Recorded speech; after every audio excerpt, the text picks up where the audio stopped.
Welcome back to another episode of World-Beater Wrestling. Today we are breaking down the Hiptoss, a very simple fundamental move which I find is butchered frequently. And there's some really simple fixes we can use to make sure that it goes from just being an everyday transitional move to something that's actually quite spectacular on a pro wrestling show. So first, from the point of view of the person giving the Hiptoss, one of my biggest gripes is that a lot of people don't put the hip in the Hiptoss. So often when I see it, we see a vertical body and it just becomes a bit of an arm throw.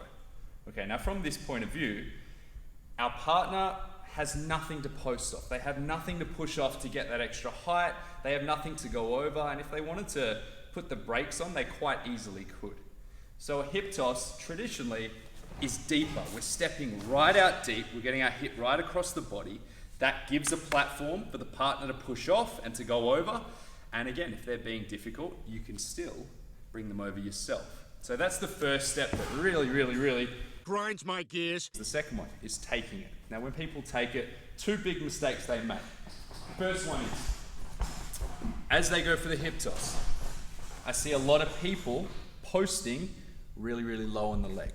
Now, when you post, instead of having your hand in this kind of overhand neutral position, we want to actually have our thumbs and fingers pointing to the ground. It feels a little bit awkward and uncomfortable at first, but that is the most comfortable place to be as you take that flip. So as I come through, I want to come in and I want to post high. On the hip at the very least. If I have a bigger opponent, even higher is better. You're going to go higher the higher you go on their body. So sometimes I'll even post off the ribs if they're there. So I'm posting high, thumbs and fingers down, extending the arm. And the last tip is that chin has to stay up. As soon as you tuck that chin to protect yourself, you're now limiting your flip. So when I come through, thumbs and fingers down, that initial movement is chest and head up. From there, you're going to get maximum height. As soon as you reach that peak height, then you want to tuck your chin, then you want to start rolling. So let's go through from the start. We're going to go whip through big Hiptoss into our landing.